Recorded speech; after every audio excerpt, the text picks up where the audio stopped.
Chef d'établissement et directeur des études du secondaire et inspecteur de l'enseignement préscolaire et primaire ont durant 2 jours renforcé leurs capacités en vue d'un encadrement pédagogique pour une meilleure gestion de leur structure. Il est nécessaire que les chefs d'établissement, les inspecteurs de l'enseignement primaire, ou tous ces responsables d'établissement aient un regard sur la formation de leurs enseignants. Donc pour être un enseignant performant, qu'est-ce qu'il leur faut en fait? Il ne s'agit pas de leur avoir signifié qu'il ne s'agit pas de rester dans leur bureau, mais ils doivent être sur le terrain. Autant de leviers qui doivent être utilisés pour rendre les enseignants plus performants. Des recommandations bien perçues par les séminaristes. Il faut avouer que ce séminaire nous a beaucoup apporté. Ça nous a permis de renforcer nos acquis. Et je crois que dès après cette activité, nous nous mettrons au travail afin de réaliser de très bons résultats conformément aux instructions. Un engagement confirmé par le directeur régional de l'éducation nationale de Séguéla. Nous avons pris des résolutions, mis en place un plan d'action qui va nous servir de matrice, de sorte que les activités proposées par les différents séminaristes puissent être suivies par le DREN et tout cela en vue d'avoir de meilleurs résultats. Nous pensons que si les enseignants sont davantage impliqués dans la gestion de l'école, s'ils sont davantage motivés, ils pourraient être engagés pour pouvoir nous accompagner sur la voie du succès. Créée en 1991, la DREN de Séguéla, qui couvre les départements de Kani et Séguéla, compte près de 65 000 élèves.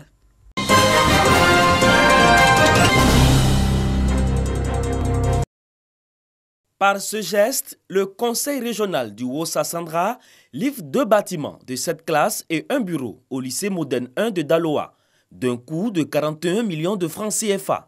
Et cela en présence des acteurs du système éducatif, des parents d'élèves et des autorités administratives. Une initiative qui traduit ainsi la volonté du conseil régional à améliorer les conditions de travail des enseignants et élèves des établissements scolaires de la région. Le conseil régional du Haut-Sassandra, en ce qui le concerne, essaiera d'utiliser au mieux les moyens en sa possession pour vous faciliter la tâche. Continuez. Et que ces enfants réussissent. Et que demain, quand ces jeunes vous rencontreront dans la rue à la retraite, ils soient fiers et reconnaissants. En plus des bâtiments inaugurés, l'école primaire publique Chantier Ladé a également reçu les clés de 3 bâtiments de 3 classes entièrement équipés en table-banc. Nous sommes heureux de recevoir ces 2 bâtiments. Avec ces 7 salles qu'on nous offre, vous comprenez ma joie de savoir que nous allons avoir des effectifs acceptables pour les enfants, acceptables pour les enseignants. Pour Alphonse Djedjemadi, président du conseil régional du Haut-Sassandra, l'éducation constitue une priorité dans le programme de développement de la région.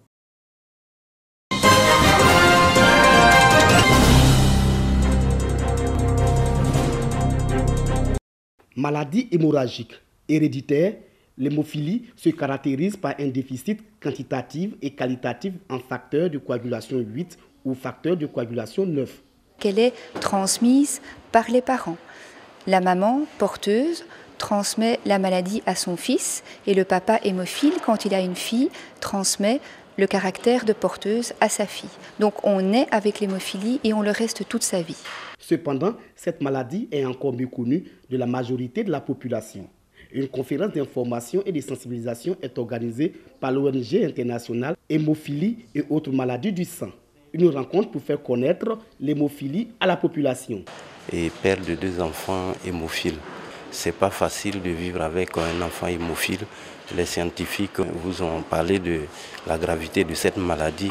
Et donc on a de nombreuses difficultés quant à la prise en charge de ces enfants-là. Venus de la Belgique, les conférenciers ont insisté sur les risques et autres complications lorsque la maladie n'est pas vite détectée. Ils ont donc invité les populations à se faire dépister dès le bas âge. Donc la complication majeure des patients hémophiles, c'est de faire des gonflements au niveau des articulations. Et donc ces gonflements dans les articulations sont en fait du sang qui se retrouve dans les articulations. Ce sang va progressivement détruire le cartilage articulaire et amener le patient à développer une arthrose très précoce. Créée en 1999, l'ONG internationale Hémophilie et autres maladies du sang a pour mission de promouvoir les actions de soins, d'aide et de renforcement des capacités en matière de lutte contre l'hémophilie en Côte d'Ivoire et dans le tiers-monde. L'hémophilie, maladie rare, seulement une personne sur 10 000 naît hémophile.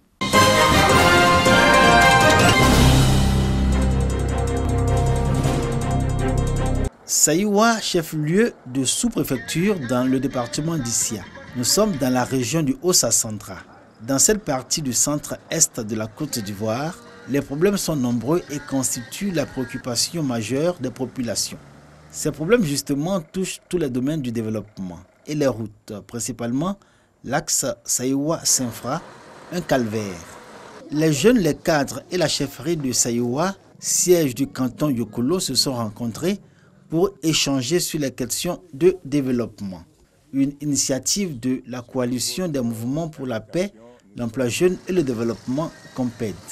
Son président Zoumana Sissé soutient que, vu l'énormité des besoins et préoccupations des populations de Saïwa, malgré les efforts de l'État d'accompagner cette localité dans sa marche vers le développement, seul le président de la République, Alassane Ouattara, peut apporter le mieux-être et le progrès dans cette sous-préfecture.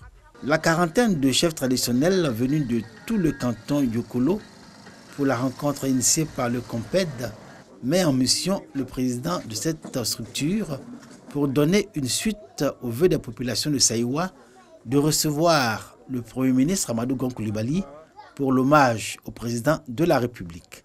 Le chef de village de Brouma et celui de Tézié ont pris l'engagement de sonner la mobilisation des populations de Saïwa et de tous les cantons Yokolo pour que cette cérémonie tant souhaitée soit effective et soit d'un grand éclat.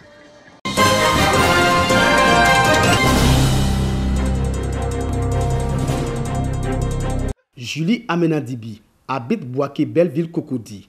Julie s'apprête à se rendre au garage mécanique où elle exerce après avoir fini ses travaux ménagers.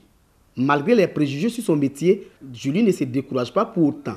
Le plus important pour elle reste sa passion pour la mécanique et surtout ne pas attendre l'aide de l'extérieur. Selon elle, il n'y a plus de métier exclusivement réservé aux hommes ou aux femmes.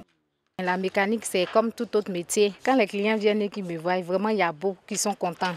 On m'encourage, il y a plein, la plupart qui m'encouragent. Il y a certains même qui sont étonnés de voir une femme en train de faire ce métier. Si un jour j'ai la possibilité, je peux créer quelque chose et puis bon, pourquoi pas un garage de femmes. Petite, Julie s'amusait déjà à fabriquer et à réparer les voiturettes. Petite, elle aimait bricoler les petites voitures, tout ce qu'elle voyait touchait à ça. Nous, on avait voulu qu'elle aille jusqu'à l'université. Mais arrivé à un certain moment, elle m'a dit que non, papa, bon, moi, voilà ce que je vais faire. Plus de 25 ans après, Julie fait la fierté de son patron. Pourtant, ce n'était pas gagné d'avance lorsqu'elle frappait à la porte de ce garage.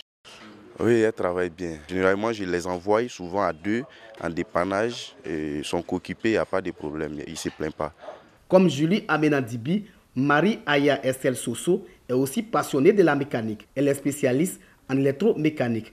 Marie-Estelle est l'adjointe du patron au garage où elle travaille. Ça fait 8 ans que je suis dans l'électricité auto. Aujourd'hui, je travaille pour moi-même. Les gens pensent que c'est un travail dur, c'est pas dur. Vêtue d'une combinaison dont il est difficile de reconnaître les couleurs à cause de la noirceur, Marie-Aya fait de son travail une réelle passion. Je peux dépanner 4-5 voitures par jour. Ça fait 2 ans que je travaille pour moi-même. Les gens, quand ils viennent travailler, ils voient que non, je prends tout le temps pour bien faire les voitures. Donc, quand c'est comme ça, la personne va et puis revient encore. Enrichie de ses connaissances, Marie-Aya subvient aux besoins familiaux. Elle emploie plusieurs jeunes. Chaque véhicule dépanné est une expérience de plus. Pour le moment, il y a 3 apprentis. Je m'occupe de ma maman à elle. Je travaille là. J'encourage les autres filles pour faire comme moi. Parce que travail là, si tu fais ça, afin de manger seulement, là, tu vas gagner. Julie Amenadibi et Marie Aya Esther Soso se disent fiers d'exercer la mécanique en dépit des nombreuses difficultés. Elles avouent leur passion pour la mécanique. Pour elles, il n'y a pas de sous-métier ou des métiers réservés à un genre.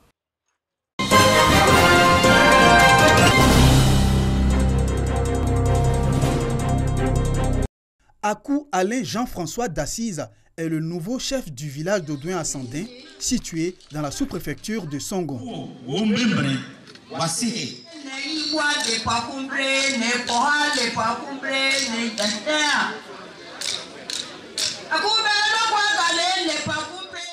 Moment de communion autour de celui en qui les sages ont trouvé plusieurs qualités.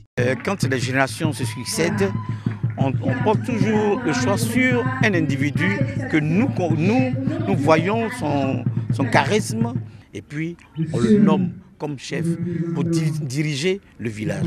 Il a fait ses preuves depuis l'âge de 15 ans. Nous sommes avec lui, nous savons quelles sont ses forces.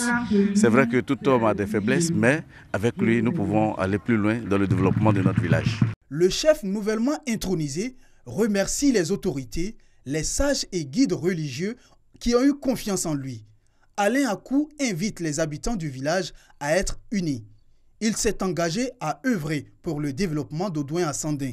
En accédant à ce pouvoir traditionnel, c'est pour créer une certaine harmonie entre les fils et filles d'Audouin-Assandin, améliorer leurs conditions de vie et aussi en améliorant la condition de nos enfants, nos frères qui, à un certain niveau, abandonnent l'école.